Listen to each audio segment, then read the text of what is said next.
WMS का last module simultaneous operation या साइमॉब training. तो आज हम अपने WMS ट्रेनिंग का लास्ट मॉड्यूल स्टार्ट करने जा रहे हैं, जिसमें हम डिस्कस करेंगे कि साइमॉब्स होता क्या है, इसकी टाइप्स क्या हैं, साइमॉब का as per ADNOC WMS process क्या होगा और कौन से सेफ्टी टूल या इसके साथ रिक्वायरमेंट एडिशनल सर्टिफिकेशन रिक्वायर्ड होंगी। तो इस स्लाइड में हम बात करेंगे कि साइमॉब्स होता क्या है। तो simultaneous operation are activities that are taken place at same time and meet the following condition. तो ऐसी एक्टिविटीज जो सेम टाइम पे हो रही होंगी फॉलोइंग कंडीशन के साथ साइमॉब्स कहलाएंगी। तो सबसे पहली कंडीशन क्या है? Activities that are located in the same area. Same area, एक ही एरिया में मल्टीपल एक्टिविटीज सेम टाइम पे होना साइमॉब्स कहलाता है। Other condition, activities that could affect the safe performance of another activity. कोई भी ऐसा काम जिससे उसी एरिया में या उसके रिलेटेड एरिया में काम सेफ्टी से परफॉर्म करना अफेक्ट हो रहा हो, ऐसी कंडीशन साइमॉब्स कहलाती है। इजी अल्फाज में अगर हम बात करें, एक एरिया में एक से ज़्यादा एक्टिविटीज़ होना साइमॉब्स कहलाएंगी, या एक एक्टिविटी में एक से ज़्यादा टीम्स का इन्वॉल्व होना भी साइमॉब्स कहलाएगा, जिससे एक टीम की परफॉर्मेंस, सेफ्टी परफॉर्मेंस दूसरी टीम की वजह से अफेक्ट हो रही होती है। फॉर एग्जांपल, किसी भी जगह पे आप हार्ड वर्क कर रहे हैं, साथ ही आप उसी इक्विपमेंट में दूसरी टीम उसकी कन्फाइंड स्पेस ओपनिंग कर रही है या वहाँ पे वेंटिलेशन लगाई हुई है, तो इस कंडीशन में आपको वो चीज़ें मैनेज करना पड़ेंगी, कंट्रोल करना पड़ेंगी। Wherever possible, operations should be managed to avoid situations where साइमॉब्स could arise। हमारे पास कुछ ऐसी कंडीशन, ऐसी सिचुएशन होती हैं जिसमें साइमॉब्स को मैनेज किया जा सकता है। दोनों activity same area same time पे कंटिन्यू की जा सकती हैं, लेकिन it may be necessary to perform operation simultaneously. अगर नेसेसरी है तब भी परफॉर्म करना है, अगर परफॉर्म नहीं कर पाते हैं तो उसके लिए हमें एडिशनल कंट्रोल मेजर्स रिक्वायर्ड होंगे, जिसको हम साइमॉब मैनेजमेंट में कवर करते हैं। अगर हम साइमॉब्स को मज़ीद डिटेल में एक्सप्लेन करें तो फॉलोइंग कंडीशन जो होंगी वो साइमॉब्स की बेस्ट एग्जांपल्स कंसिडर की जा सकती हैं। सबसे पहली क्या है कि managed operation work with in an existing facility during its normal operation. अगर हमारे पास किसी फैसिलिटी में, किसी एरिया प्लान में एग्जिस्टेंस कोई काम चल रहा है, उसके अंदर आपने कोई एडिशनल काम करना है तो वो साइमॉब्स में आएगा। Construction work of new facilities in an existing operating facility.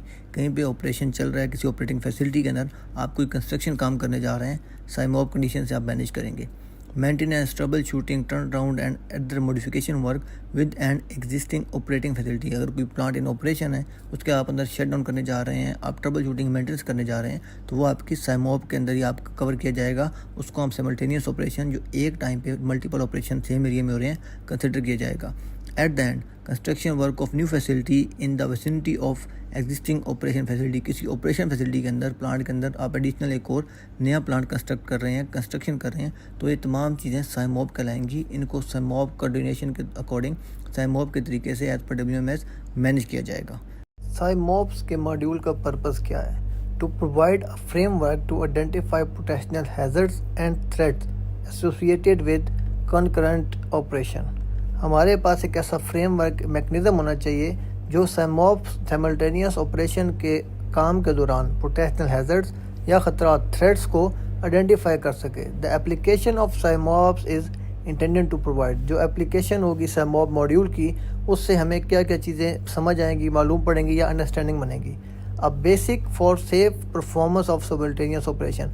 कोई भी साइमल्टेनियस ऑपरेशन करना है, उसको सेफ करने के लिए, उसको सेफली एग्जीक्यूट करने के लिए क्या बेस लाइन रिक्वायरमेंट्स होंगी। A common approach to routine SIMOPS. हमारे पास जो रूटीन में साइमॉब्स एक्टिविटी होती हैं, उनके लिए कॉमन प्रैक्टिस क्या होनी चाहिए? आपके पास सर परमिट होना चाहिए, आपके पास सर्टिफिकेट होना चाहिए, आपके पास साइमॉब कोऑर्डिनेटर होना चाहिए। आपने कौन सी चीज़ें किस तरह रूटीन में प्लान करनी है, उसके लिए एक कॉमन अप्रोच होनी चाहिए। नेक्स्ट आता है हमारे पास a consistent approach to the planning and execution of non routine SIMOPS. हमारे पास रूटीन के अलावा दूसरी टाइप आती है नॉन रूटीन अप्रोच की, तो उनको परफॉर्म करने के लिए प्रॉपर प्लानिंग होनी चाहिए और as per agreed control measure planning को एग्जीक्यूट करना चाहिए। लास्ट में हमारे पास इसका पर्पस आएगा कि identification of combination of work activity that can be performed at same time और that can not be perform at same time. तो इस मॉड्यूल के अंदर हमें इन मैट्रिक्स में पता चलेगा कि कौन सी एक्टिविटीज़ हैं एक एरिया में सेम टाइम पे परफॉर्म की जा सकती हैं और कौन सी एक्टिविटी किस दूसरी एक्टिविटी के साथ परफॉर्म करना प्रोहिबिटेड या मना किया जाता है। ADNOC work management system WMS के लास्ट मॉड्यूल 6, जो कि सिमल्टेनियस ऑपरेशन में है, उसके स्कोप में सबसे पहली जो चीज़ कंसिडर की जाएगी, एप्लीकेबिलिटी। कहाँ पे हमारे पास साइमॉब को एप्लीकेबल किया जाएगा, साइमॉब के कंट्रोल मेजर की एप्लीकेबल होंगे। नेक्स्ट आएगा कॉन्ट्रैक्टर रिस्पॉन्सिबिलिटीज़। अगर हमारे पास एरिया में एक एक्टिविटी एडनोक कर रहा है, दूसरी कॉन्ट्रैक्टर कर रहा है, या हमारे पास एरिया में एक कॉन्ट्रैक्टर दो एक्टिविटी सेम एरिया पे कर रहा है। थर्ड कंडीशन में हमारे पास मल्टीपल कॉन्ट्रैक्टर एक जगह पे काम कर रहे हैं। तो इस तमाम सिनेरियोज़ को, तमाम टाइप के साइमोप्स को कैसे कंट्रोल किया जाएगा इस मॉड्यूल में हम डिस्कस करेंगे।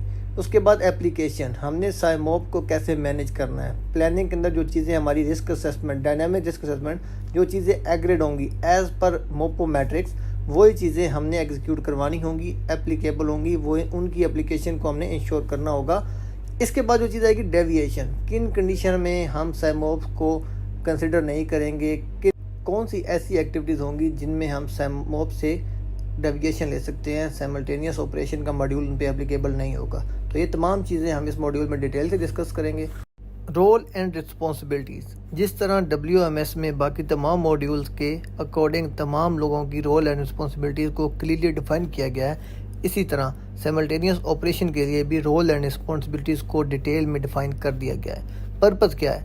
For proper harmonization of SIMOPS. ADNOC group में जहाँ भी साइमोप्स होगा उसको प्रॉपरली सेम सिस्टमेटिक वे में इंश्योर करने के लिए तमाम लोगों की pre defined role and responsibilities होनी चाहिए। जिस तरह परमिट के लिए AA, AAA, PI, JP, PS सब की रिस्पॉन्सिबिलिटीज़ होती हैं, इसी तरह साइमोप्स में भी साइमोप कोऑर्डिनेटर और तमाम जो भी इसमें अंदर इन्वॉल्व पार्टीज़ होंगी उनकी role and responsibilities pre define कर दी जाएंगी। नेक्स्ट हमारे पास आता है success of SIMOPS process depend. अब साइमोप प्रोसेस जो है उसकी सक्सेस फैक्टर यही होगा कि जो भी इसके अंदर इन्वॉल्व पर्सन होंगे उन्हें अपनी रोल एंड रिस्पॉन्सिबिलिटीज़ का पता होना चाहिए, कंपिटेंस लेवल उनका कंप्लीट होना चाहिए, and awareness of the people carrying out activity. जो लोग इसको एक्टिविटी को परफॉर्म करेंगे उन्हें सिचुएशनल अवेयरनेस के साथ साथ अपने रोल एंड रिस्पॉन्सिबिलिटीज़ की अवेयरनेस भी होनी चाहिए, तब भी वो इसको परफेक्टली एग्जीक्यूट कर पाएंगे और सेम एरिया में मल्टीपल एक्टिविटीज़ सेम टाइम के अंदर सेफ्टी से कंप्लीट कर पाएंगे। साइमोप्स कोऑर्डिनेटर कौन होगा? सिंगल पॉइंट कोऑर्डिनेशन से क्या मुराद है? तो हमारे पास सबसे पहले आता है कि साइमोप कोऑर्डिनेटर, जिसको हम SC बोलेंगे फर्दर आगे नेक्स्ट स्लाइड्स में, role is a temporary role. ये एक टेम्परेरी रोल होगा जो कि साइमोप्स को साइमल्टेनियस ऑपरेशन को कंट्रोल करने के लिए असाइन किया जाएगा। Where the person is appointed for the duration of SIMOP operation. The SIMOP coordinator shall be competent, वो कम्पिटेंट होना चाहिए, उसके पास इनफ नॉलेज होना चाहिए, इनफ एक्सपीरियंस होना चाहिए और इनफ एजुकेशन होनी चाहिए। Appointed by asset owner, asset owner का रिप्रेजेंटेटिव होगा in control of the work site. Should be at supervisory और मैनेजमेंट लेवल, एक्सपर्ट आदमी होना चाहिए, मिनिमम सुपरवाइज़र या मैनेजर लेवल का आदमी होना चाहिए। In the facility with detailed knowledge, उसको उस फैसिलिटी का, यूनिट का, एरिया का तमाम नॉलेज होना चाहिए, उसमें क्या एसेट लगे हुए हैं, क्या इक्विपमेंट है, क्या फंक्शन हो रहा है, क्या प्रोसेस हो रहा है। एंड वेयर टू फंक्शन और बिजनेस ग्रुप्स आर इन्वॉल्व, किस एक्टिविटी के लिए जो दो बिजनेस, दो ग्रुप, दो कॉन्ट्रैक्टर काम कर रहे हैं उनका वर्क स्कोप क्या होगा, किस इक्विपमेंट पे काम कर रहे हैं, किस प्रोसेस पे काम कर रहे हैं, उन दोनों के प्रोसेस, इक्विपमेंट या मेंटेनेंस से क्या ख़तरा हो सकता है, क्या कंट्रोल मेजर, उसको तमाम चीज़ें का नॉलेज होना चाहिए। तो ऐसा बंदा सिंगल पॉइंट कोऑर्डिनेशन होगी, वो दोनों कॉन्ट्रैक्टर, दोनों बिजनेस, दोनों पार्टी के दरमियान कम्युनिकेशन को, कोऑर्डिनेशन को इंश्योर करेगा। साइमल्टेनियस ऑपरेशन के फ्रेमवर्क में क्या चीज़ें कवर होंगी? Routine simultaneous operation occurs where all the activities involve have been previously identified and the control document and their execution covered by existing approved written instruction or procedure or by procedure checklist। हमारे पास तमाम वो activities जो आपकी routine activities होती हैं। For example, एक equipment पे प्रोडक्शन प्रोसेस चल रहा है, वहाँ पे जाके आपने कोई रूटीन इंस्पेक्शन करना है, कोई रीडिंग लेनी है।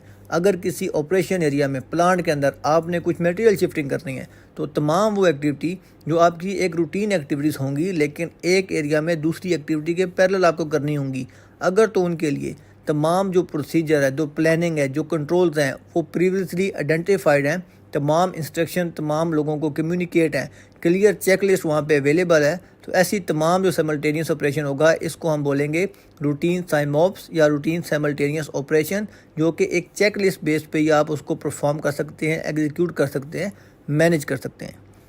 नॉन रूटीन साइमोप्स और occasional SIMOPS can occur in the case of maintenance and modification work within the unit of an existing facility such as projects। हमारे पास जो नॉन रूटीन या ओकेजनल साइमोप्स होता है बेसिकली वो मेंटेनेंस या मॉडिफिकेशन जॉब में आता है। जब भी हमने किसी एरिया में ऑपरेशनल प्लांट के अंदर कुछ ऐसी एक्टिविटी नॉन रूटीन परफॉर्म करनी होगी तो उसे हम नॉन रूटीन साइमोप या ओकेजनल साइमोप्स में कवर करेंगे। फॉर एग्जांपल, जब हमने ऐसा कोई भी काम करना है तो हमारे पास जो मेन पॉइंट कंसर्न या कवर किए जाएंगे वो ये फॉलोइंग होंगे। Overview for the performing the planned operation, जो हमारे पास प्लान्ड ऑपरेशन है उसके अकॉर्डिंग हमारे पास तमाम प्लानिंग, तमाम प्रिपरेशंस कंप्लीट होने चाहिए। Identifying other activity plan during the same period, अगर हमने कोई ऐसी एक्टिविटी, मेंटेनेंस एक्टिविटी करनी है अपने ऑपरेशन प्लांट में, तो उस ड्यूरेशन में अगर हमें कोई प्लान एक्टिविटी करनी है, रूटीन एक्टिविटी करनी है, तो उसकी कंसिडरेशन भी लाजमी करनी चाहिए, उसको आइडेंटिफाई करना चाहिए। आइडेंटिफिकेशन अदर लिमिटेशन और रिस्ट्रिक्शंस, फॉर एग्जांपल अगर हमने बंडल पुलिंग करनी है तो बंडल पुलिंग के अंदर हमारे पास सेम टाइम में जब बंडल होल्ड हुआ है, मैकेनिकल एग्जीक्यूशन टीम ने भी अपना काम करना है, तो इन दोनों टीमों की कम्युनिकेशन को कैसे इंश्योर करेंगे, कहाँ पे हमारी लिमिटेशंस होंगी, रिस्ट्रिक्शंस होंगी, किस टाइम पे दोनों टीमें काम नहीं करेंगे, वो चीज़ें प्रॉपर्ली आइडेंटिफाई होनी चाहिए, क्लियरली कम्युनिकेट होनी चाहिए, कोऑर्डिनेशन स्ट्रांग होनी चाहिए।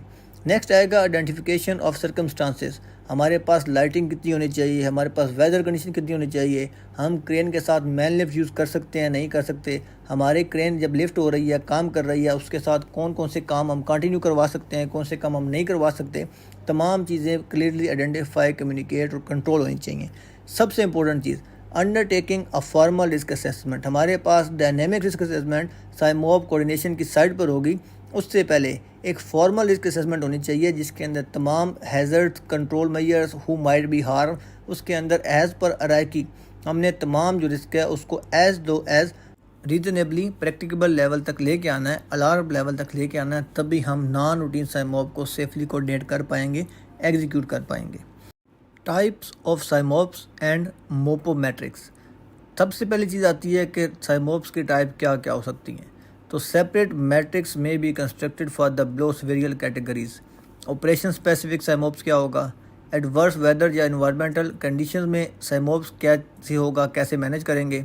क्रिटिकल इक्विपमेंट या सिस्टम अगर कहीं पे इंटरफेयर हो रहे हैं तो वहाँ पे साइमोब्स को कैसे हम टैकल करेंगे। इक्विपमेंट अनअवेलेबिलिटी, हमारे पास अगर कुछ ऐसी चीज़ आती हैं जिसमें हमारे पास प्रॉपर इक्विपमेंट अवेलेबल नहीं है तो उस कंडीशन में हम साइमोब्स को कैसे मैनेज करेंगे, इन तमाम चीज़ों के लिए सेपरेट मैट्रिक्स बने हुए थे। अभी क्या है कि एडनोक ग्रुप ऑफ कंपनीज में एक सेंट्रलाइज यूनिफाइड मैट्रिक्स बना दिया गया है जिसको हम मोपो मैट्रिक्स बोलते हैं। उसके अंदर क्लियरली आइडेंटिफाइड है कि किस एक्टिविटी के साथ किस लेवल की दूसरी एक्टिविटी एक्सेप्टेबल है, काम किया जा सकता है, और कौन सी कंडीशन में, कौन सी सिनेरियोज़ में कौन सी दो एक्टिविटी सेम टाइम नहीं की जा सकती, उसको हम कैसे कोऑर्डिनेट कम्युनिकेट करेंगे। तमाम चीज़ें मोपो मैट्रिक्स में क्लियर हैं। नेक्स्ट स्लाइड्स में हम मोपो मैट्रिक्स को डिटेल से डिस्कस करेंगे। साइमोब्स रिस्ट्रिक्शंस टेबल, इसके अंदर क्या चीज़ें होंगी, सबसे पहले list the activity restrictions for managing conflicts, हमारे पास तमाम वो एक्टिविटी जो हमारी कन्फ्लिक्ट में आएंगी साइमोब करते हुए उन तमाम को लिस्ट डाउन कर लिया जाएगा, उनकी रिस्ट्रिक्शंस क्या आ रही हैं उसको लिस्ट डाउन कर लिया जाएगा। Act as supplement to the matrix, हमारे पास जो मोपो मैट्रिक्स है उसके लिए ये एक एडिशनल रिक्वायर्ड एक डॉक्यूमेंट, गाइडलाइंस डॉक्यूमेंट होगा, एक सप्लीमेंट होगा। इसकी बेस पे हम मोपो मैट्रिक के साथ तमाम कन्फ्लिक्ट या साइमोब्स हैं उनको कोऑर्डिनेट करेंगे, सिलेक्ट करेंगे, परफॉर्म करेंगे। नेक्स्ट आएगा reference and guidance related to the particular combination of activity to be continuous, हमें रेफरेंस या गाइडलाइंस मिलेंगी कौन सी एक्टिविटी हम सेम टाइम पे परफॉर्म कर सकते हैं, कौन सी एक्टिविटी हम सेम टाइम पे परफॉर्म नहीं कर सकते, कन्फ्लिक्ट आएगा उनको प्रॉपर्ली मैनेज करना पड़ेगा। लास्ट पे आएगा प्रोवाइड स्ट्रक्चर्ड गाइडलाइंस, साइमोब्स को लेकर routine SIMOPS, non routine SIMOPS, allowable SIMOPS, conflicting SIMOPS, तमाम चीज़ों की जो गाइडलाइंस हैं, जो हमारे पास स्ट्रक्चरल गाइडलाइंस जो यूनिफाइड हैं, हमें रिस्ट्रिक्शंस टेबल से ही मिलेंगी, यहीं से आइडेंटिफाई करनी पड़ेंगी। तो mean to say all restricted SIMOPS activity should have an appropriate JSA conducted and attach to deviation request form for approval, अगर हमारे पास कुछ कन्फ्लिक्टिंग एक्टिविटीज़ होंगी तो उनके लिए हमें जॉब सेफ्टी एनालिसिस करना पड़ेगा जो कि स्पेसिफिक उस कन्फ्लिक्टिंग साइमोब्स के लिए होगा। उसको हम रिक्वेस्ट डेविएशन फॉर्म जो होगा हमने अपने मैट्रिक्स के साथ डेविएशन करनी है रिस्ट्रिक्शन टेबल के अकॉर्डिंग, तो उस फॉर्म के साथ JSA को अटैच करके अप्रूवल के लिए सबमिट करेंगे। आफ्टर एक्नॉलेजमेंट, आफ्टर अप्रूवल ही हम उस कन्फ्लिक्टिंग एक्टिविटी को साइमोब कोऑर्डिनेटर की प्रेजेंस में परफॉर्म करेंगे। साइमोब्स मैट्रिक डिसीजन ट्री, हमें इसकी गाइडलाइन से मालूम पड़ेगा कि हमारी जो कंडीशन है वो साइमोब्स में आती हैं या नहीं आती। अगर वो साइमोब्स में आती हैं तो हमारे पास रूटीन साइमोब्स हैं या हमारे पास वो अलाउडेबल रिस्ट्रिक्शन या प्रोहिबिटेड कम्बिनेशंस हैं। तो सबसे पहला point, provide several occasions in PTW process to ascertain SIMOPS, PTW के अंदर हमारे पास मल्टीपल जगह या मल्टीपल प्रोसेस ऐसे आएंगे जहाँ में हमें सबसे पहले आइडेंटिफाई करना पड़ेगा, मालूम करना पड़ेगा कि ये चीज़ें हमारे पास साइमोप में कवर होती हैं या हमारे पास जनरल रूटीन एक्टिविटीज़ होंगी। सेकंड मेन पॉइंट आता है facilitate the planning schedule SIMOP activity. अगर हमारे पास वो चीज़ें साइमोप्स में कवर होंगी तो हमें उसको प्लान कैसे करना चाहिए, स्केड्यूल कैसे करना चाहिए, इस तमाम चीज़ की फैसिलिटेशन के लिए हमारे पास यूज़ किया जाता है साइमोप्स मैट्रिक्स या डिसीजन ट्री। इसके बाद हमारे पास आती है main 3 categories. 3 basic categories are identify in the SIMOP matrix और मोपो। हमारे पास जो बेसिक 3 कैटेगरीज हैं जो कि ग्रीन, येलो एंड रेड हैं, उसी के अकॉर्डिंग हमने कोई भी ऐसी कंडीशन जो साइमोप्स में कंसिडर की जाएगी उसको मैनेज करना होगा। तो सबसे पहले हमारे पास ग्रीन आएगा, अलाउड कम्बिनेशन ऑफ ऑपरेशन। कोई भी ऐसे ऑपरेशन साइमोप एक्टिविटी, एक टाइम पे एक एरिया में होने वाली एक्टिविटी या एक ऐसी एक्टिविटी जिसमें एक से ज़्यादा टीम इन्वॉल्व हैं, तो जो तमाम एक्टिविटीज़ नॉर्मल रूटीन वे में आप कंटिन्यू कर सकते हैं वो हमारे पास मोपो मैट्रिक्स में ग्रीन में कंसिडर की जाएंगी, ग्रीन में शो होंगी। सेकंड हमारे पास आता है restricted combination with appropriate control. ऐसी कोई भी सिनेरियो, ऐसी कोई भी कंडीशन जो एक टाइम पे हमारे पास 2 एक्टिविटी नॉर्मल कंडीशन में हम परफॉर्म नहीं कर सकते, हमें उसके लिए एडिशनल कंट्रोल मेजर रिक्वायर्ड होंगे। हमें प्रॉपरली JS अटैच करना पड़ेगा, हमें उसके लिए प्रॉपर प्लानिंग या वेवर रिक्वायर्ड होगा। तो उस तरह की तमाम कंडीशन हमारे पास रिस्ट्रिक्टेड कम्बिनेशन ऑफ साइमोप्स में आएंगी। और थर्ड हमारे पास है प्रोहिबिटेड कम्बिनेशन। कोई भी ऐसी एक्टिविटी जो एक एरिया में आप परफॉर्म नहीं कर सकते सेम टाइम पे, रिस्ट्रिक्टेड कम्बिनेशन में आएंगी। हमारे पास कहीं भी फ्यूल स्टोरेज टैंक है तो वहाँ पे फ्यूल रिफिलिंग हो रही है, सेम टाइम पे हम हॉट वर्क कंडीशन वहाँ पे नहीं कर सकते, हॉट वर्क परमिट का काम नहीं कर सकते। इस तरह की कंडीशन हमारे पास रिस्ट्रिक्टेड कम्बिनेशन ऑफ साइमोप्स में आएंगी, जिसको हम मोपो मैट्रिक्स में रेड में शो करेंगे। तो नेक्स्ट स्लाइड में हम जाके तमाम इन रेड, ग्रीन, येलो रिस्ट्रिक्शंस को मोपो मैट्रिक्स में डिटेल से डिस्कस करेंगे। तो as per the guidelines of SIMOP matrix and restriction tables, हमें क्या करना होगा कि सिमल्टेनियस ऑपरेशन में जो दोनों एक्टिविटीज़ हैं या मल्टीपल एक्टिविटीज़ हैं उनके जो हैज़र्ड्स हैं उनको प्रॉपर्ली कंट्रोल करना पड़ेगा। तो कंट्रोल करने के लिए सबसे पहली चीज़ होगी हायरार्की ऑफ कंट्रोल्स रिक्वायर्ड। हमें अगर दोनों काम सेम टाइम पे हम एलिमिनेट कर सकते हैं, एलिमिनेट कर देंगे, सब्स्टिट्यूट कर देंगे। उसके लिए engineering control, management control, PP compliance, communication सब चीज़ें इंश्योर करेंगे as per hierarchy of control. Second हमारे पास स्टेप आएगा efforts shall be made to remove the hazards. ख़तरे को एलिमिनेट करने के लिए क्या क्या स्टेप ले सकते हैं। Eliminating the need of execution the activity. Same time पे एक्टिविटीज़ अगर हम उसको प्रॉपरली नीड नहीं है तो हम उसको एलिमिनेट कर देंगे। फिर आएगा सीक्वेंस द एक्टिविटी। कौन सी एक्टिविटी पहले करनी है, कौन सी एक्टिविटी बाद में करेंगे, किस में प्रायोरिटाइज कर लेंगे कि कौन सा काम हमें पहले करना पड़ेगा साइमोप्स को एलिमिनेट या कवर करने के लिए। नेक्स्ट हमारे पास आएगा undertaking the activity when the operation has been shut down. हमें जिस टाइम प्लांट शट डाउन है, ऑपरेशन एरिया हमारा डी आइसोलेट है, डी क्लासीफाई है, उस टाइम पे हम अपनी एक्टिविटी को परफॉर्म कर लेंगे। हम लाइव प्लांट के अंदर कोई दूसरी एक्टिविटी परफॉर्म नहीं कर रहे तो हम साइमोप्स के मैट्रिक्स क्राइटेरिया से अपने आप को सेव कर लेंगे। हमारे उस काम के रिलेटेड ओनली हैज़र्ड रहेंगे, हमारे पास जो ऑपरेशन चल रहा है उसके हैज़र्ड का हमारे लोगों को सामना नहीं करना पड़ेगा। तो जो गाइडलाइंस हैं एज़ पर साइमोप्स मैट्रिक्स और रिस्ट्रिक्शन टेबल, उसमें यही है कि हमने क्या करना है, हैज़र्ड को कंट्रोल करने के लिए प्रॉपर हायरार्की यूज़ करनी है और जो भी साइमोप्स की एक्टिविटीज़ के रिलेटेड हैज़र्ड हैं उससे हमारे लोगों को सेव रखने के लिए कंट्रोल मेजर की इम्प्लीमेंटेशन लॉग में परफॉर्म करनी है। Identification of HSE control for simultaneous operation. तो साइमल्टेनियस ऑपरेशन के SIMOPS matrix and restriction tables shall ensure the following principles. जो हमारे पास बुनियादी चीज़ें होंगी restriction table and SIMOPS matrix के रिलेशनशिप की, वो ये फॉलोइंग होंगी। Use the SIMOPS matrix simultaneous matrix in conjunction with the SIMOPS restriction table. हमारे पास जो भी साइमल्टेनियस ऑपरेशन का मैट्रिक्स होगा वो as per restriction table form किया जाएगा। Developed restriction table for SIMOP matrix. अब हमारे पास जो साइमोप्स मैट्रिक्स है, कौन सी एक्टिविटी किस एक्टिविटी से परफॉर्म कर सकते हैं, ग्रीन, येलो एंड रेड का, उसकी हमारी जो डेवलप करना है अकॉर्डिंग टू रिस्ट्रिक्शन टेबल होना चाहिए। नेक्स्ट हमारे पास आएगा evaluation of 2 activities and the combination that yield the most restricted SIMOPS. हमारे पास कौन कौन सी एक्टिविटी हैं जो किसी भी कंडीशन में एक एरिया में सेम टाइम पे परफॉर्म नहीं की जा सकती, कौन सी एक्टिविटीज़ ऐसी हैं जो हम एडिशनल कंट्रोल मेजर से परफॉर्म कर सकते हैं और कौन सी एक्टिविटीज़ ऐसी हैं साइमल्टेनियस जो हम विदाउट किसी स्पेशल सिनेरियो के रूटीन एक्टिविटीज़ में भी परफॉर्म कर सकते हैं। वो तमाम चीज़ की एवेल्यूएशन प्रॉपरली करके as per restriction table and SIMOPS matrix उसके लिए कंट्रोल मेजर आइडेंटिफाई किए जाएंगे। लास्ट प्रिंसिपल हमारे पास आता है criteria must be assessed and increased if external circumstances are not favourable.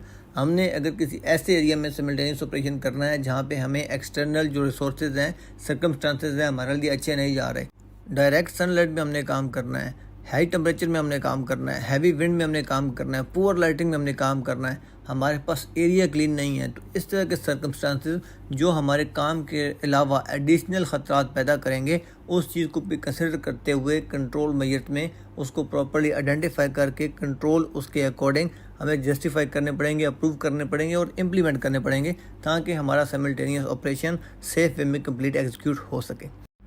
What are the 4 important steps या साइमोप्स का इम्प्लीमेंटेशन प्रोसेस क्या होगा। सबसे पहले फेज़ में हमारे पास आएगा आइडेंटिफिकेशन फेज़। सबसे पहले हमें साइमोप्स की टाइप को आइडेंटिफाई करना पड़ेगा एज पर मोर्पो मैट्रिक्स। हमारे पास साइमोप्स रेड में, ग्रीन में, येलो में किस कैटेगरी में आ रहा है। उसके बाद अंडरटेक JSA, हमें उस काम के रिलेटेड जॉब सेफ्टी एनालिसिस करना पड़ेगा, रिस्क असेसमेंट बनानी पड़ेगी कि हमारे इस काम में ख़तरा क्या है, कौन हार्म हो सकता है, कैसे कंट्रोल करेंगे।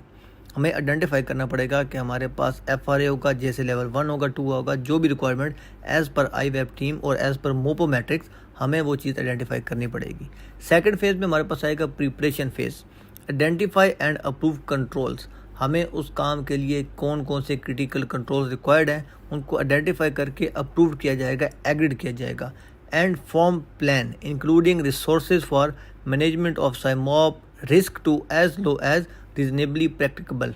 तो इसके लिए हमें जो भी रिसोर्सेज चाहिए होंगे, साइमोप कोऑर्डिनेटर चाहिए होगा, अगर लिफ्टिंग इक्विपमेंट हो रहा है तो हमें अपॉइंटेड पर्सन चाहिए, हमें रिगिंग सुपरवाइज़र की थर्ड पार्टी चाहिए, हमें रिगर्स कितने चाहिए, हमें कलर कोड कौन सा चाहिए, जितनी भी रिसोर्सेज होंगे वो तमाम इसके अंदर आइडेंटिफाई किए जाएंगे, तमाम की इम्प्लीमेंटेशन को इंश्योर किया जाएगा। नेक्स्ट हमारे पास आता है एग्जीक्यूशन फेज़। तो जो चीज़ें हमने प्रिपरेशन फेज़ में आइडेंटिफाई की थी, प्रिपरेशन में उनके अकॉर्डिंग वर्किंग करके अप्रूव किया था, वो तमाम कंट्रोल मेजर, तमाम रिक्वायरमेंट रिसोर्सेज को एक्चुअली इम्प्लीमेंट करके साइमोप्स को कंट्रोल किया जाएगा, मैनेज किया जाएगा।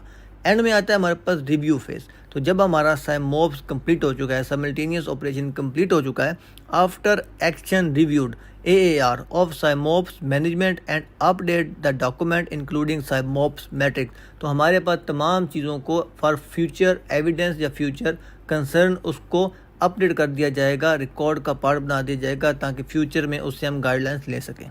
तो ये हमारे पास बेसिक 4 स्टेप्स हैं या प्रोसेस है जिससे हम साइमोप्स को कोऑर्डिनेट करते हैं, मैनेज करते हैं।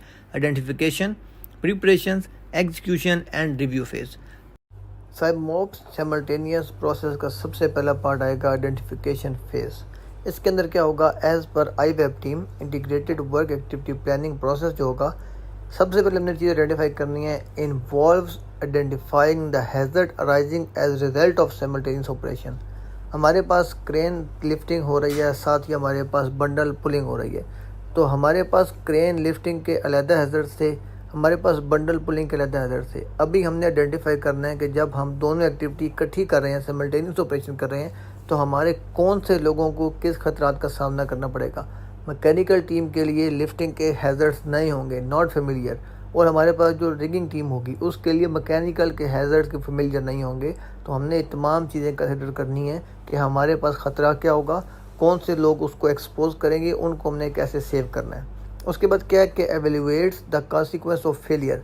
अगर हमारे पास कुछ फेलियर होता है तो हमारे जो रिगिंग टीम है वो अपने जॉब रिलेटेड जो उनके पास रेस्क्यू इक्विपमेंट्स हैं या उनके पास जो भी फेलियर को डील करने की एक्टिविटीज़ है उसमें वो एक्सपर्ट्स हैं, लेकिन हमने किस लेवल की कम्युनिकेशन इंफॉर्मेशन पास करनी है मैकेनिकल टीम से कि हमारे पास कुछ फेलियर होगा, उसके कॉन्सिक्वेंस को हमने कैसे कंट्रोल या ओवरकम करना है।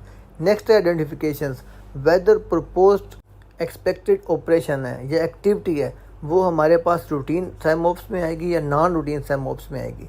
दूसरी चीज़ जो आइडेंटिफाई करनी है, weather a combination is permitted और रिस्ट्रिक्टेड एज पर मोपो मैट्रिक्स। हमारे पास वो साइमल्टेनियस ऑपरेशन रिस्ट्रिक्टेड है, रेड, येलो या ग्रीन किस में आता है, हम वो एक्टिविटी परफॉर्म कर सकते हैं या नहीं कर सकते। सबसे पहले हमें आइडेंटिफिकेशन फेज़ में ये चीज़ें आइडेंटिफाई करनी पड़ेंगी।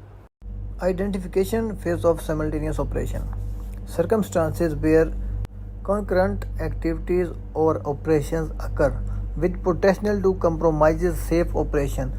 कोई भी ऐसा सर्कमस्टांसेस, ऐसा हमारे पास सिनेरियो जिसमें मल्टीपल एक्टिविटीज़ एक दूसरे से लिंक एक्टिविटीज़ परफॉर्म हो रही हैं, जिनमें हमारे पास पोटेंशियल होगा कि लोगों की सेफ्टी को इंश्योर करना एक प्रॉब्लम बन सकता है, तो ऐसी कंडीशंस हमारे पास सैमोप्स कहलाएगी, साइमल्टेनियस ऑपरेशन कहलाएगी।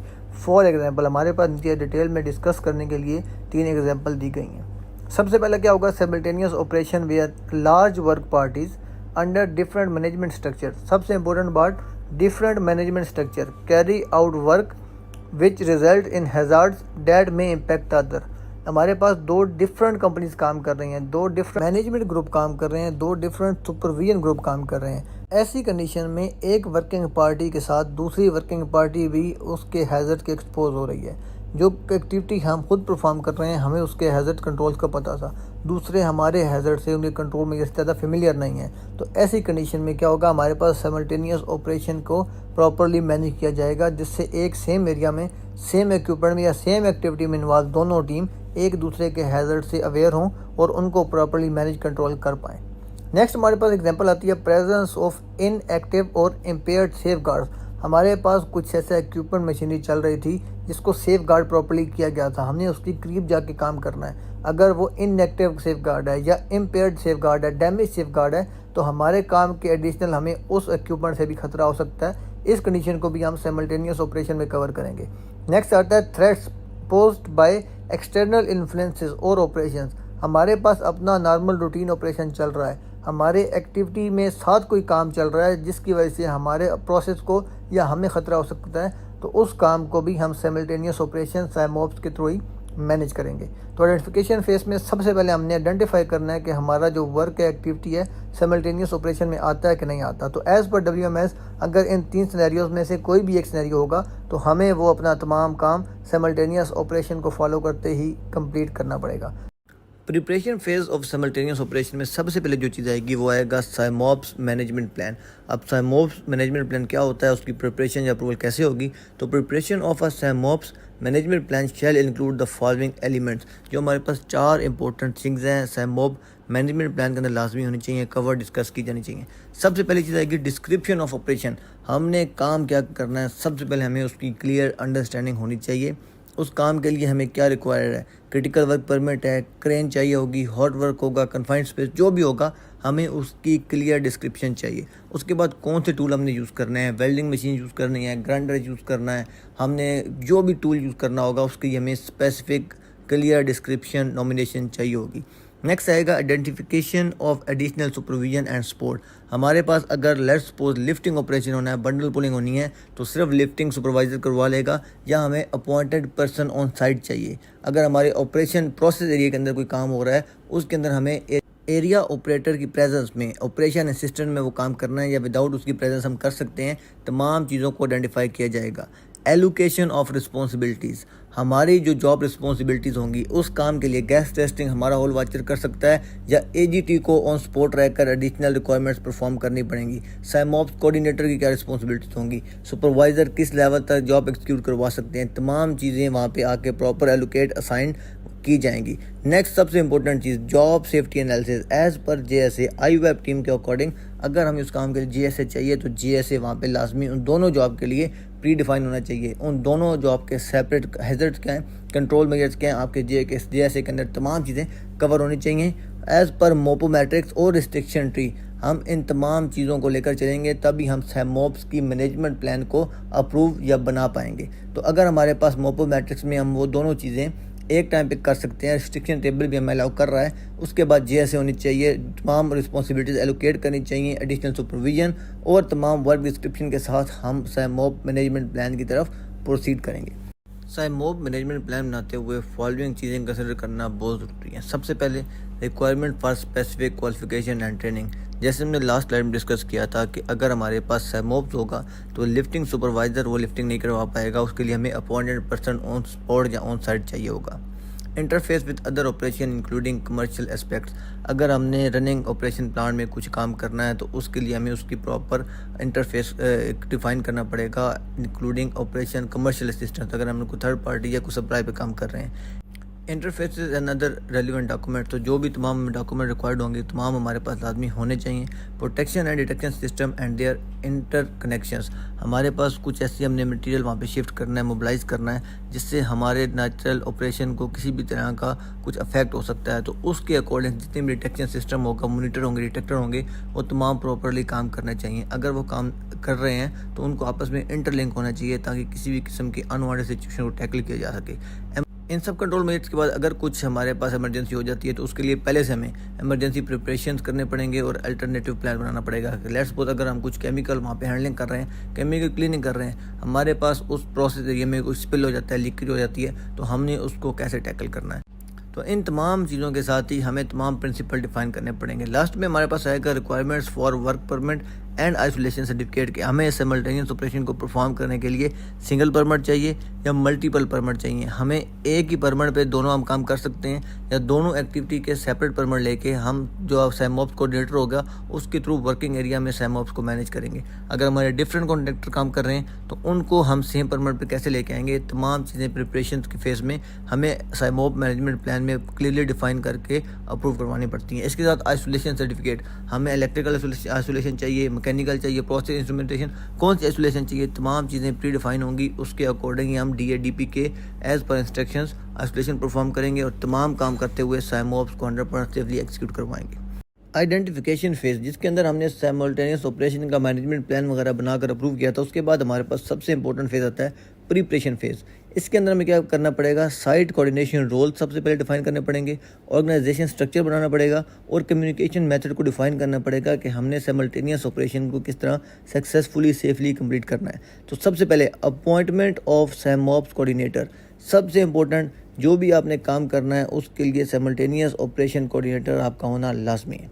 जो हमारा साइमोप्स कोऑर्डिनेटर होगा shall also verify the adequacy and completeness of SIMOP management plan. इसकी रिस्पॉन्सिबिलिटी होगी कि मैनेजमेंट प्लान के अंदर तमाम चीज़ें इंक्लूड हो चुकी हों, तमाम चीज़ें रिव्यू होने के बाद मैनेजमेंट प्लान अप्रूव हो और as per approve management plan के ही तमाम काम एग्जीक्यूट हो। Discipline that maintain overall primary control of the work that is determined by who hold the greatest risk. तो हमारे पास सबसे पहले जो साइमल्टेनियस ऑपरेशन के अंदर जो पार्टीज इन्वॉल्व होंगी उनके अंदर से हमने एक रिस्पॉन्सिबल एक आदमी, एक सीट, एक पोजीशन को नोटिफाई करना होगा कि तमाम काम की रिस्पॉन्सिबिलिटीज़ को ओवरऑल ये आदमी आके कंट्रोल करेगा ताकि इंश्योर किया जा सके कि तमाम वो लोग जो ग्रेटर रिस्क में हैं उनकी सेफ्टी को भी इंश्योर किया जा सके। एक कंपनी जिसका सिर्फ एक आदमी काम कर रहा था, उसके काम से दूसरी कंपनी के अगर 50 आदमी इफेक्ट हो सकते हैं, तो हमें जिस कंपनी के जिस काम के 50 आदमी इफेक्ट हो रहे हैं उसको कॉन्फिडेंस में लेकर ग्रेटर रिस्पॉन्सिबिलिटीज़ देनी है ताकि तमाम लोगों की म्यूचुअल कंट्रीब्यूशन से काम को सेफली से कंप्लीट करवाया जा सके।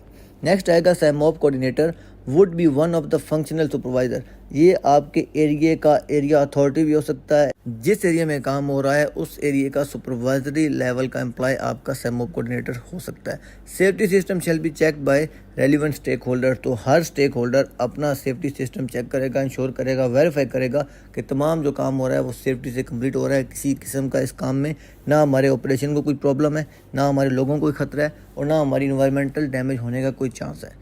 तो अगर हम इस तरह प्रिपरेशन फेज में चलेंगे तो हम अपना साइमोप्स को सेफली से कंप्लीट कोऑर्डिनेट या सेफली से एग्जीक्यूट कर पाएंगे। प्रिपरेशन फेज में site coordination roles, organisation structure and communication को कैसे इंश्योर किया जाएगा। तो सबसे पहले एनी एक्टिविटी, कोई भी ऐसी एक्टिविटी वेदर एसेंशियल और नॉट, ज़रूरी है या नहीं है, should be stop when the risk level exceed the maximum acceptable level. जब भी उसका रिस्क एक्सेप्टेबल लेवल से ज़्यादा हो जाएगा उसको लाजमी स्टॉप करना पड़ेगा, रोकना पड़ेगा। और when the operation are disrupted, अगर ऑपरेशन उससे डिस्टर्ब हो रहा है, उससे नहीं प्रॉपर्ली मैनेज हो रहा या ऑपरेशन को कोई खतरा हो रहा है, उस एक्टिविटी को स्टॉप कर दिया जाएगा। An authorized and competent appointed SIMOPS coordinator, जो साइमोप कोऑर्डिनेटर होगा वो शुड बी अथराइज, उसके पास काम स्टॉप करने की, ऑपरेशन या उस जॉब का काम चल रहा है उसको स्टॉप करने की अथॉरिटी होनी चाहिए और वो कम्पिटेंट होना चाहिए, उसके पास इनफ नॉलेज, एक्सपीरियंस, ट्रेनिंग होनी चाहिए। Should have been experience to make such judgement, उसको क्लियर अंडरस्टैंडिंग होनी चाहिए कि कौन सी एक्टिविटी का रिस्क लेवल किस जगह तक पहुँच चुका है ताकि वो उसको प्रॉपर्ली एक्शन लेकर स्टॉप करवा सके। ड्यूरिंग नॉर्मल ऑपरेशन, अगर नॉर्मल रूटीन ऑपरेशन चल रहा है, एरिया अथॉरिटी आपके साइमोप कोऑर्डिनेटर होगा जिसके पास enough knowledge of the area operation है और उसके पास काम स्टॉप करने की भी अथॉरिटी है जब आपका जो काम है वो आपका मैक्सिमम रिस्क लेवल से एक्सीड करेगा। प्रिपरेशन फेज़ में other pre acquisition preparation activities कौन सी हो सकती हैं?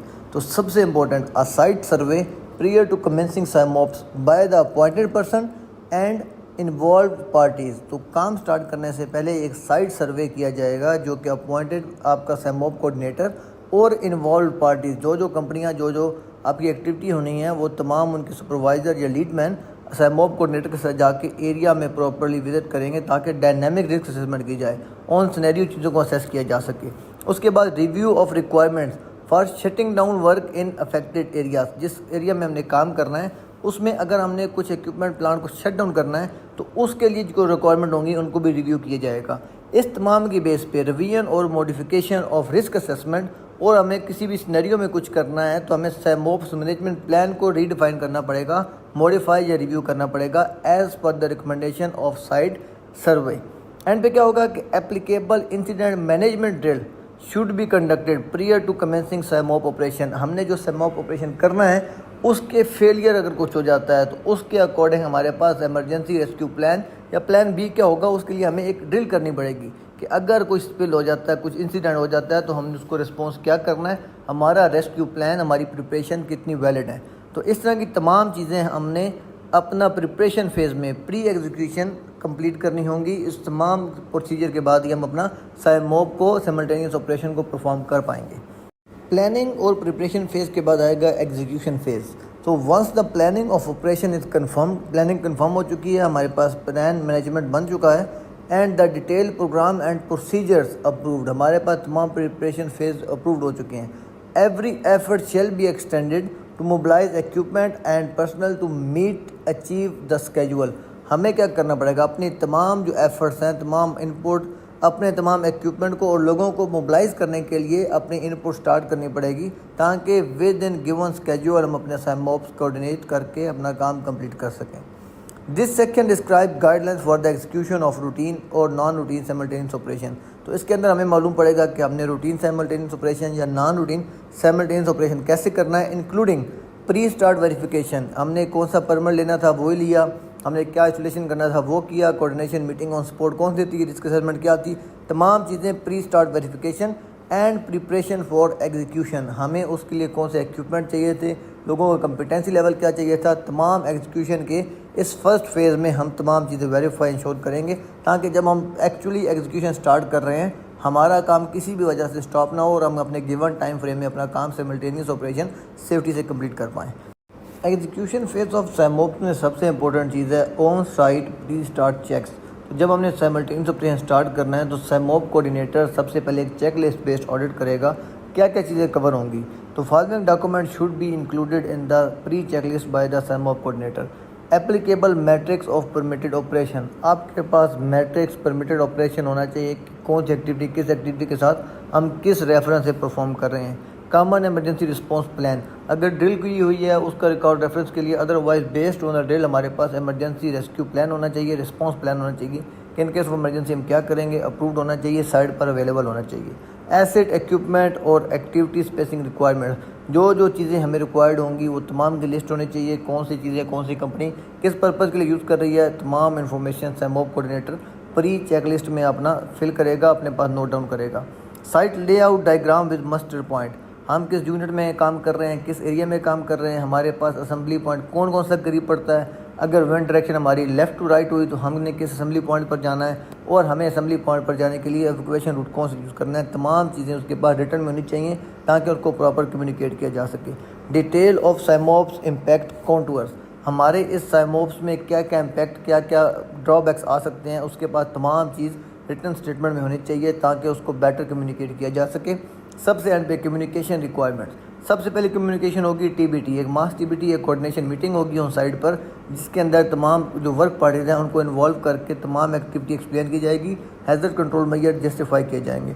उसके बाद during execution of the job between two companies, two contractor, two group से कम्युनिकेशन कैसे कोऑर्डिनेट करेगा, तमाम रिक्वायरमेंट्स प्री चेक लिस्ट में साइमॉप कोऑर्डिनेटर फुलफिल करेगा और उसका रिकॉर्ड मेंटेन करेगा। Prior to starting SIMOPS, SIMOPS coordinator को क्या करना चाहिए, सबसे पहले confirm that all controls are effectively implemented, जो हमारे पास प्री रिक्विजिट कंट्रोल थे या हमें ड्यूरिंग एग्जीक्यूशन ऑफ जॉब जो कंट्रोल मेजर इम्प्लीमेंट करने थे, तमाम वहाँ पे इम्प्लीमेंटेशन इफेक्टिवली होने चाहिए। Ensure functional supervisor validate and effectiveness of control. जो सुपरवाइज़र होंगे अपने अपने जॉब क्राफ्ट का, अपनी अपनी टीम का, वो साइट पे प्रेजेंस होने चाहिए, उनके पास काम का इनफ नॉलेज एक्सपीरियंस होना चाहिए और अपनी टीम पे उनका कंट्रोल होना चाहिए। उसके बाद ensure dynamic risk assessment is followed. हमने जो साइट पे विजिट किया था साइमॉब कोऑर्डिनेटर और फंक्शनल सुपरवाइज़र को लेकर एक साइट सर्वे किया था, उस बेस पे जो हमने डायनामिक रिस्क असेसमेंट की थी उसकी इम्प्लीमेंटेशन या उसको फॉलोड लाजमी किया जाना चाहिए। उसके बाद hold a safety discussion and briefing to communicate any safety and emergency response measure to the personnel involve in the operation.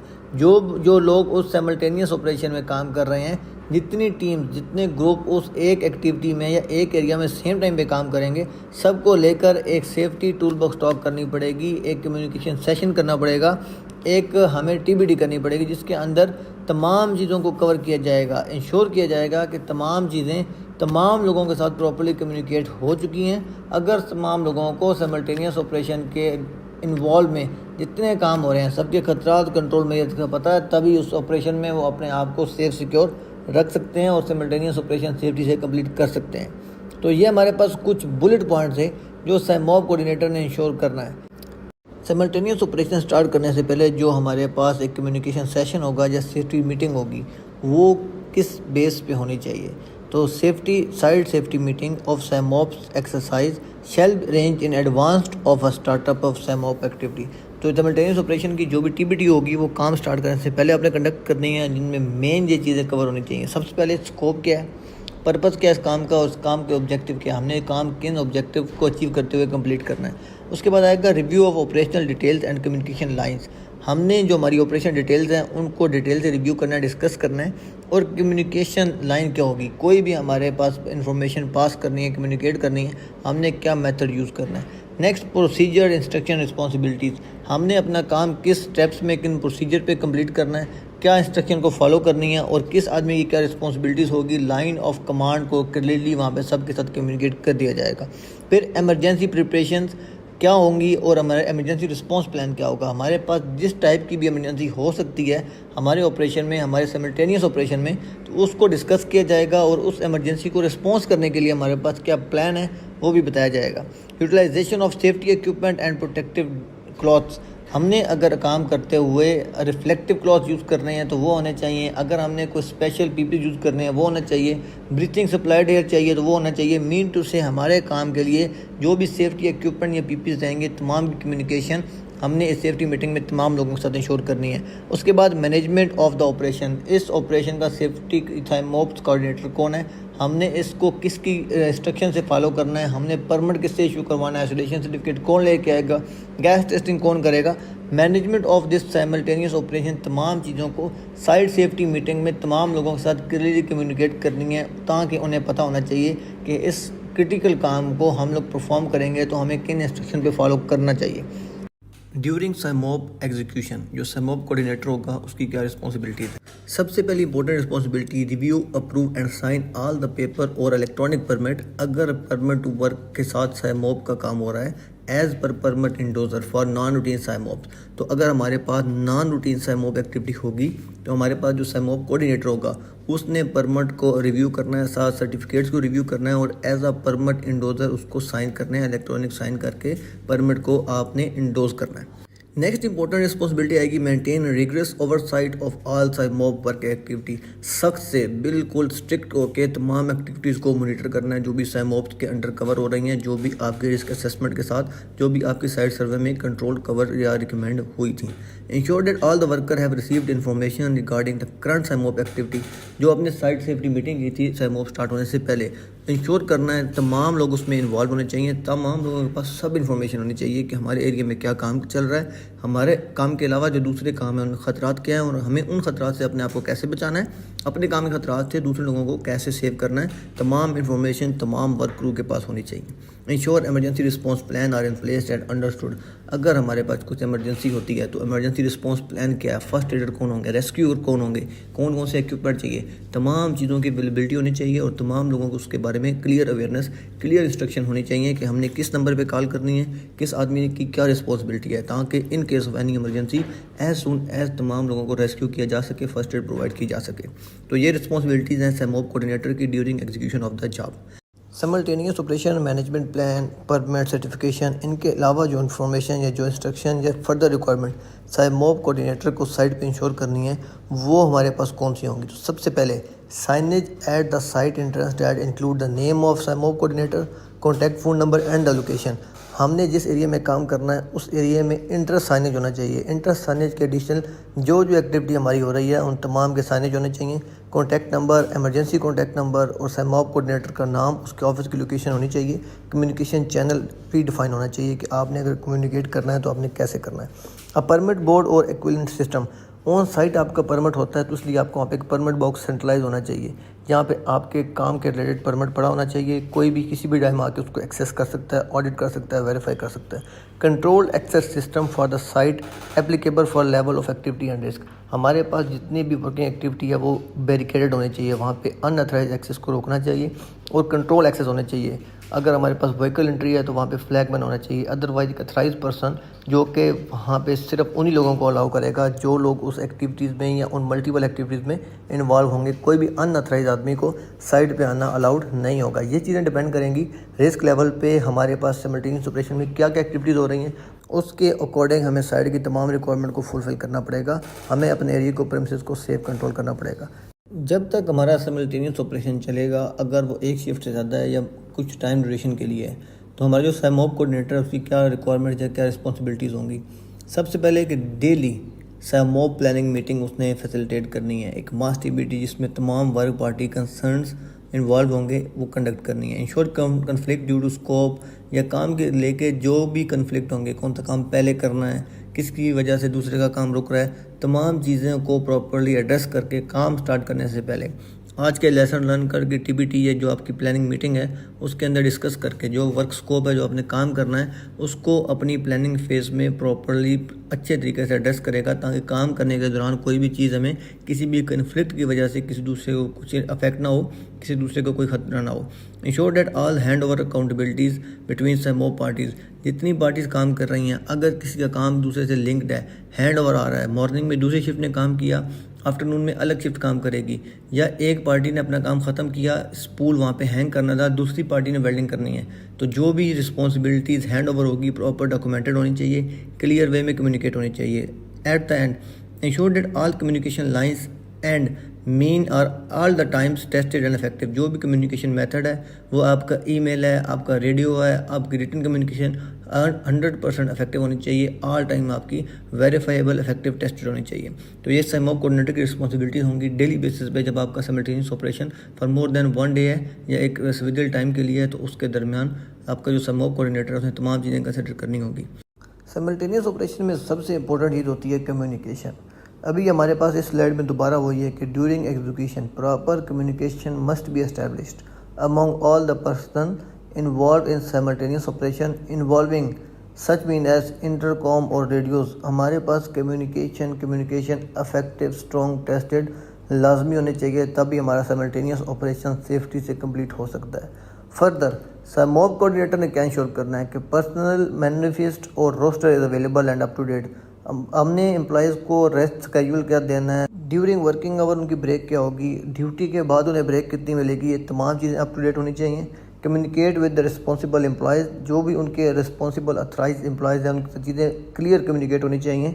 Document and report of any safety incident including near miss related to simultaneous activity.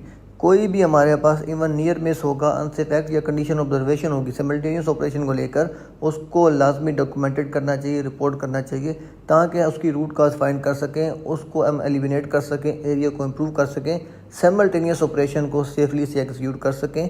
और अगर हमारे पास कुछ near miss होती है तो उसके against action लेके उसको इंसिडेंट होने से बचाया जा सके, एक्सीडेंट होने से रोका जा सके। जब हमारा सिमल्टेनियस ऑपरेशन कंप्लीट हो जाएगा तो फिर क्या करना चाहिए, यानी कि पोस्ट कंप्लीशन फेज़ क्या होता है।